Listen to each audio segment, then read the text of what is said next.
So obviously this woman should be banned from ever performing the national anthem at another baseball game or anywhere else.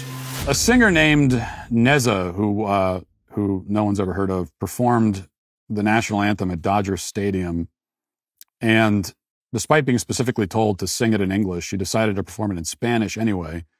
And she did this to protest ICE and the restoration of American sovereignty. She was protesting that. So here she is being told to sing it in English, which really, you shouldn't even need to be told that. And then, of course, doing precisely the opposite. Watch. Okay, it's okay. We are going to do the song in English today, so I'm not sure if that wasn't or if that wasn't relayed.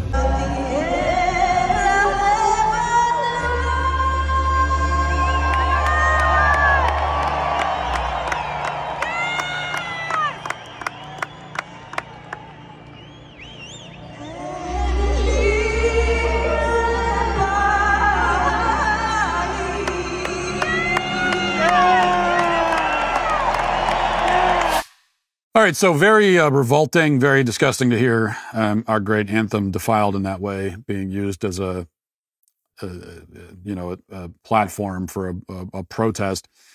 And here she is after the fact, making herself the victim, predictably. Listen.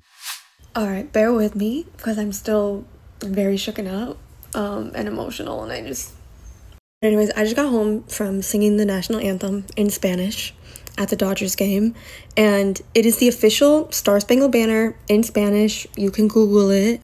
I'll just read it to you really quick, but it was officially commissioned in 1945 by the U.S. State Department as a part of President Franklin Roosevelt's Good Neighbor policy to foster a better relationship with Latin America. Because of this, I didn't think I would be met with any sort of no, especially because we're in LA and with everything happening. And I've sang the national anthem many times in my life, but there was today out of all days, I could not. I'm sorry. Yeah, I just could not believe when she walked in and told me no. But I just felt like I needed to do it. Para mi gente. For anyone who's been following me for a while, you know, everything I do is out of love, good energy out of love, and I'm proud of myself for doing that today. Because my parents are immigrants, and they've been citizens like my whole life at this point. They got documented really early, but I just can't imagine them being ripped away from me. Even at this age, let alone a little kid. What are we doing? Anyways, sorry. This is a whole different side of me that y'all never see, but thank you for all the sweet messages. I love you guys so much. Safe to say I'm never allowed in that stadium ever again, but I love you guys so much. I love you guys.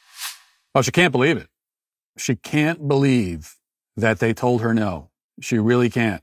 It was inconceivable that anyone would ever tell her no about anything, because she never has been told no.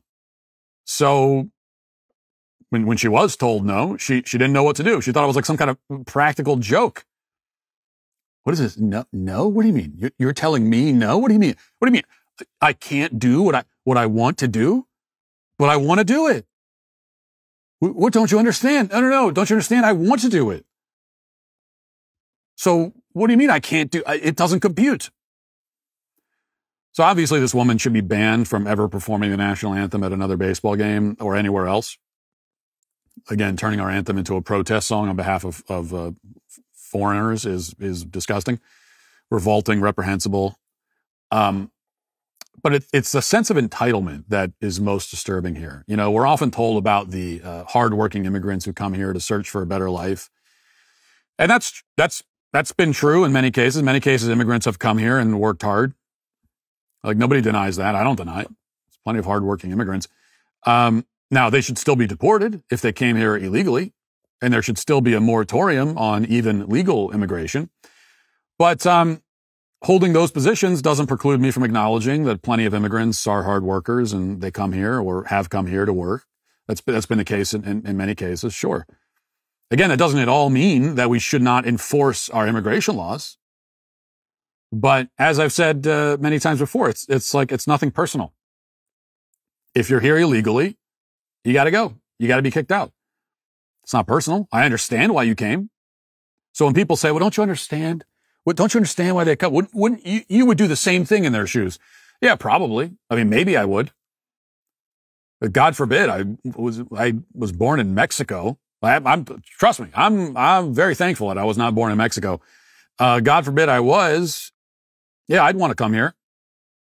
And if I thought I could just come here illegally without dealing with the hassle and the paperwork and all the rest of it, if I thought I could just like walk across the border and next thing you know, I'm signed up for welfare, yeah, I'd probably want to do that too.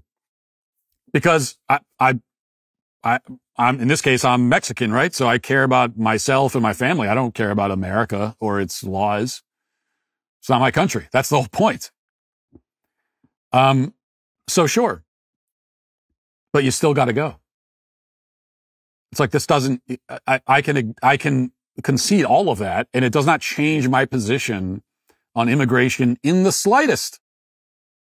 You still got to go. This is our country. These are our laws. That's it. And you could say that even while acknowledging the hard work and all of that. But the immigrants that Trump's talking about on the farms, that's hard. That's hard work, working on a farm. I don't deny that. And yeah, they're working hard on the farms. Sure. Great. Good for them. They could go work hard on a farm in their country. Like you don't belong here. You're an illegal immigrant. That's it. But even even that though, the hard work thing is rapidly changing. The hard work mentality is being replaced, especially as we get into like second and third generations, by this kind of overwhelming sense of entitlement. And this is what happens as you know, and this is what we saw, is what you can hear in this video of this woman. And she's second generation. So she says her parents came here, I don't know if legally or not, but she's second generation. And this is what you get, this incredible sense of entitlement. And it's what happens when you send the message that everybody on the globe has a right to come here, that they have a right to come into our country in whatever way they want without respecting any of our laws. And we as Americans have an obligation to accept them and welcome them and provide for them. This is what happens. The immigrant, the way that this is framed now is that the immigrant has no duty to us, no duty to America. It doesn't even have a duty to respect our laws. All of the obligation goes the other way. And that's been the approach and the message for decades now. And what do you get as a result? You get this woman. You get insane levels of entitlement. You get people coming here asking not what they can do for us, but what we can do for them. And then you get the national anthem in Spanish to top it all off. If you'd like to see what else I have to say, you can access my full show by going to dailywire.com or by going to the Matt Walsh Show Twitter page. Hope to see you there. Godspeed.